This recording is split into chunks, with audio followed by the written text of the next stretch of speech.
اعوذ باللہ من الشیطان الرجیم بسم اللہ الرحمن الرحیم شروع اللہ کے نام سے جو بڑا مہربان نہایت رحم والا ہے۔ فجر کی قسم اور 10 راتوں کی اور جفت اور طاق کی اور رات کی جب جانے لگے، اور بے شک یہ چیزیں عقل مندوں کے نزدیک قسم کھانے کے لائق ہیں کہ کافروں کو ضرور عذاب ہوگا۔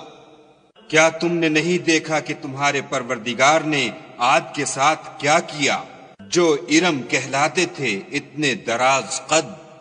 کہ تمام ملک میں ایسے پیدا نہیں ہوئے تھے، اور سمود کے ساتھ کیا کیا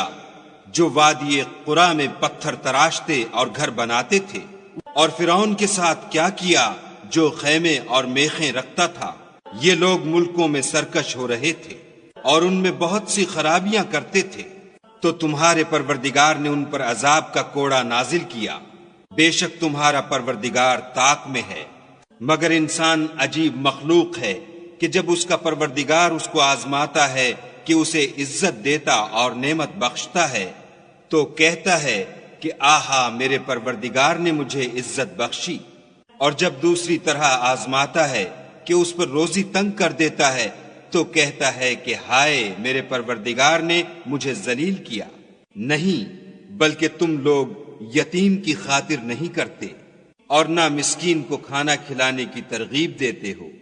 اور میراث کے مال کو سمیٹ کر کھا جاتے ہو اور مال کو بہت ہی عزیز رکھتے ہو۔ تو جب زمین کی بلندی کوٹ کوٹ کر پست کر دی جائے گی اور تمہارا پروردگار جلوہ فرما ہوگا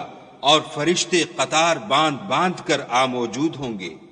اور دوزخ اس دن حاضر کی جائے گی، تو انسان اس دن متنبہ ہوگا، مگر اب انتباہ سے اسے فائدہ کہاں مل سکے گا۔ کہے گا کاش میں نے اپنی زندگی جاویدانی کے لیے کچھ آگے بھیجا ہوتا، تو اس دن نہ کوئی خدا کے عذاب کی طرح کا کسی کو عذاب دے گا اور نہ کوئی ویسا جکڑنا جکڑے گا۔ اے اطمینان پانے والی روح، اپنے پروردگار کی طرف لوٹ چل،